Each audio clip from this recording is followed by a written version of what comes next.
What's up, everybody? Rusty Buckets of the Two Buck Sports Show and resident sports physical therapist for Bluff City Media, talking Desmond Bane injuries.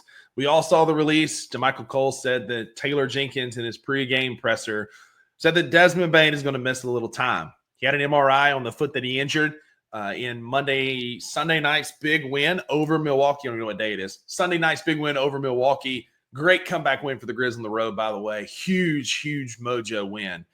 But we lost Desmond Bane. He injured his foot late in the game. He tried to play through it, but ultimately pulled himself out of the game because of pain. I do think that's a good sign, and I think some of the things that Taylor said points to a good outcome. He said they did an MRI this morning, determined there's a foot sprain, which is a good case, and we'll talk about that here in a minute. No set timeline yet, but TJ said that it was good news based on the possibilities, and I think he's right. We could be talking ankle sprain, ankle fracture, Achilles rupture. A lot of things could have happened here. But the fact that it's a foot sprain, not an ankle sprain, is big. We've seen Vince Williams Jr. been on the shelf for a long time with a grade 3 ankle sprain. And a quick refresher, grade 1 is just some stress on the ligament. Grade 2 is some micro tearing or some fraying. Grade 3, you start having an actual tear of the ligament. Grade 4 is a complete ligament rupture or with some bone avulsion. So it could be a lot worse. Even Vince's could have been a lot worse. Grade 1, 2, you're looking at a shorter timeline to heal. Grades 3 and 4 longer. More on that here in a minute. But when they're talking a foot sprain, there's really two main possibilities: a rear foot sprain or a midfoot sprain. Rear foot being best case scenario. It's one joint, one ligament they're really talking about, called your subtalar ligament. It's from your talus, your calcaneus. It forms your heel where your Achilles attaches, and it forms the bottom part of your ankle joint. Ankle joint gets very mobile, has a lot of degrees of movement, whereas your subtalar joint doesn't. It provides the stability for your ankle to move properly on it. Again, one ligament, one joint to heal, best case scenario. He'll have some trouble. You'd have pain with like push off, or especially with running or jumping or impact, because it's very jarring, and that's where a lot of that shock absorption comes from. But again, best case scenario, small healing area. Midfoot's a different story. There's a row of tarsal bones, which are small bones that form the beginning of your foot, the middle of your foot, and the long metatarsal bones going out towards your toes. They form like a truss, kind of like the raptors in your attic that act as load-bearing structures for your body weight.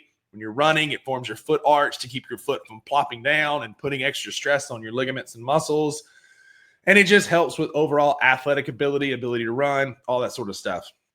When you hear midfoot, you think the dreaded Liz Frank injury. There's a Liz Frank joint ligament in there that can be torn, and that's worst case scenario.